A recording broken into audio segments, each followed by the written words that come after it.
ರಾಜ್ಯದ 3 ಕ್ಷೇತ್ರಗಳ ಉಪಚುನಾವಣೆಗೆ 2 ದಿನ ಬಾಕಿ ಇದ್ದು, ಇಂದು ಸಂಜೆ 6 ಗಂಟೆಗೆ ಬಹಿರಂಗ ಪ್ರಚಾರಕ್ಕೆ ತೆರೆ ಬೀಳಲಿದೆ.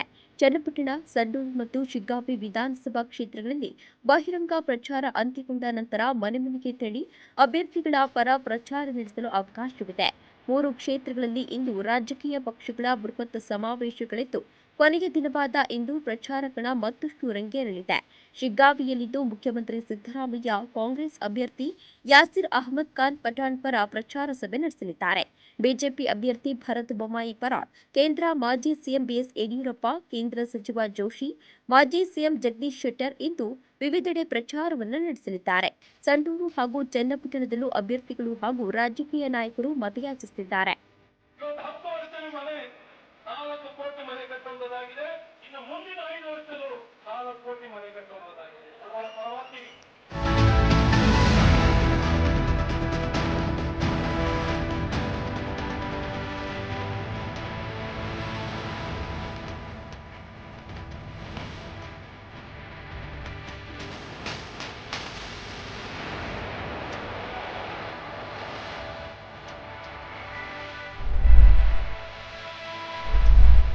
ಹೈಕೋರ್ಟ್ ತೀರ್ಪಿನ ಬಗ್ಗೆ ವಿವಾದಾತ್ಮಕ ಹೇಳಿಕೆ ನೀಡಿದ್ದ ಕಾಂಗ್ರೆಸ್ ಸಚಿವ ಸಿಎಂ ಆಪ್ತ ಜಮೀರ್ ಅಹಮದ್ ಖಾನ್ಗೆ ರಾಜ್ಯಪಾಲರು ಶಾಕ್ ನೀಡಿದ್ದಾರೆ. ಮೋಡಾ ಅಕ್ರಮಕ್ಕೆ ಸಂಬಂಧಿಸಿದಂತೆ ಸಿಎಂ ಸಿದ್ದರಾಮಯ್ಯ ವಿರುದ್ಧ ಹೈಕೋರ್ಟ್ ನೀಡಿದ ತೀರ್ಪಿನ ಬಗ್ಗೆ ಜಮೀರ್ ಆಕ್ಷೇಪಾರ್ಹ ಹೇಳಿಕೆ ನೀಡಿದ್ರು. ಹೈಕೋರ್ಟ್ ತೀರ್ಪು ಪೊಲಿಟಿಕಲ್ ಜಡ್ಜ್ಮೆಂಟ್ ತರ ಕಾಣಿಸ್ತಿದೆ ಎಂದು ಲಘುವಾಗಿ ಮಾತನಾಡಿದ್ರು. ಇದೀಗ ಜಮೀರ್ ವಿರುದ್ಧ ಕಾನೂನು ಕ್ರಮ ಕೈಗೊಳ್ಳುವಂತೆ ರಾಜ್ಯಪಾಲರಾದಂತಹ ತಾವರ್ಚಂದ್ ಗೆಹ್ಲೋಟ್ ರವರು ಸರ್ಕಾರದ ಅಡ್ವೊಕೇಟ್ ಜನರಲ್ಗೆ ಸೂಚನೆಯನ್ನ ನೀಡಿದ್ದಾರೆ. ಸಾಮಾಜಿಕ ಕಾರ್ಯಕರ್ತ ಟಿಜೆ ಅಬ್ರಹಾಂ ದೂರಿನ ಮೇರೆಗೆ ಅಡ್ವೊಕೇಟ್ ಜನರಲ್ಗೆ ರಾಜ್ಯಪಾಲರು ಪತ್ರ ಬರೆದಿದ್ದು, ಮುಂದಿನ ಕಾನೂನು ಕ್ರಮ ಕೈಗೊಳ್ಳುವಂತೆ ಸೂಚನೆಯನ್ನ ನೀಡಿದ್ದಾರೆ.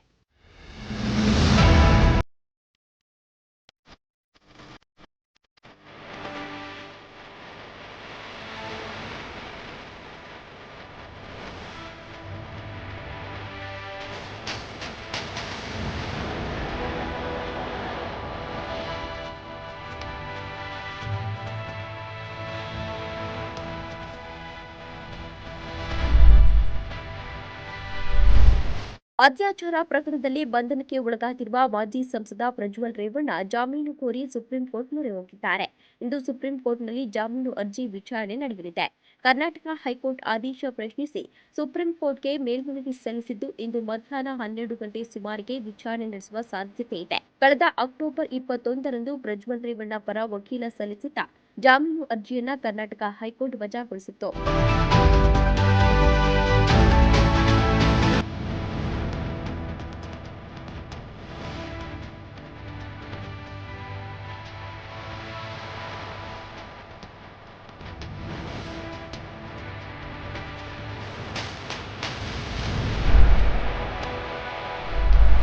ಮಹಾರಾಷ್ಟ್ರ ವಿಧಾನಸಭಾ ಚುನಾವಣೆಗೆ ದಿನಗಣನೆ ಶುರುವಾಗಿದ್ದು, ಬಿಜೆಪಿಯಂತೆಯೇ ಕಾಂಗ್ರೆಸ್ ಕೂಡ ಬಂಡಾಯ ಅಭ್ಯರ್ಥಿಗಳನ್ನು ಅಮಾನತುಗೊಳಿಸಿದೆ. ಪಕ್ಷ ವಿರೋಧಿ ಚಟುವಟಿಕೆಗಾಗಿ ಮಹಾರಾಷ್ಟ್ರ ಕಾಂಗ್ರೆಸ್ 28 ಬಂಡಾಯ ಅಭ್ಯರ್ಥಿಗಳನ್ನು 6 ವರ್ಷಗಳ ಕಾಲ ಅಮಾನತುಗೊಳಿಸಿದೆ. ಅಮಾನತುಗೊಂಡಿರುವ ನಾಯಕರಲ್ಲಿ ಶ್ಯಾಮಕಾಂತ್ ಸನೆ, ರಾಜೇಂದ್ರ ಠಾಕೂರ್, ಅಬಾ ಬಾಗುಲ್, ಮನೀಶ್ ಆನಂದ್ ಸೇರಿದಂತೆ ಪ್ರಮುಖ ನಾಯಕರನ್ನ ಎಐಸಿಸಿ ಉಸ್ತುವಾರಿ ರಮೇಶ್ ಚೆನ್ನಿತ್ತಲ ಅವರ ನಿರ್ದೇಶನದ ಮೇರೆಗೆ ಅಮಾನತುಗೊಳಿಸಲಾಗಿದೆ.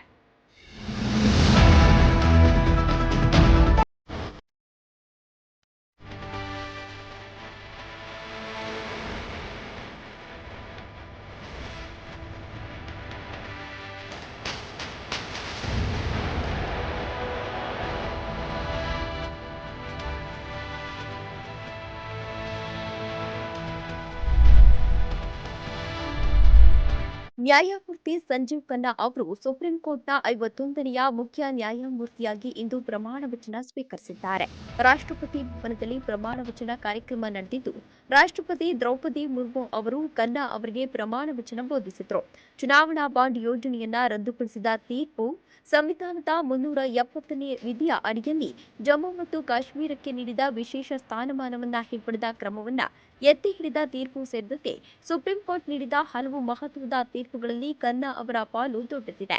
ಡಿವೈ ಚಂದ್ರಚೂಡ್ ಅವರು ಸಿಜೆಐ ಹುದ್ದೆಯಿಂದ ಭಾನುವಾರ ನಿವೃತ್ತರಾಗಿದ್ದು, ಖನ್ನಾ ಅವರು 2025ರ ಮೇ 13ರವರೆಗೆ ಸಿಜೆಐ ಆಗಿರಲಿದ್ದಾರೆ. The sovereignty and integrity of India, that I will duly and faithfully and to the best of my ability, knowledge and judgment, that I will duly and faithfully and to the best of my ability, knowledge and judgment, perform the duties of my office without fear or favor, affection or ill will, perform the duties of my office without fear or favor, affection or ill will, and that I will uphold the Constitution and the laws. and that I will uphold the Constitution and the laws.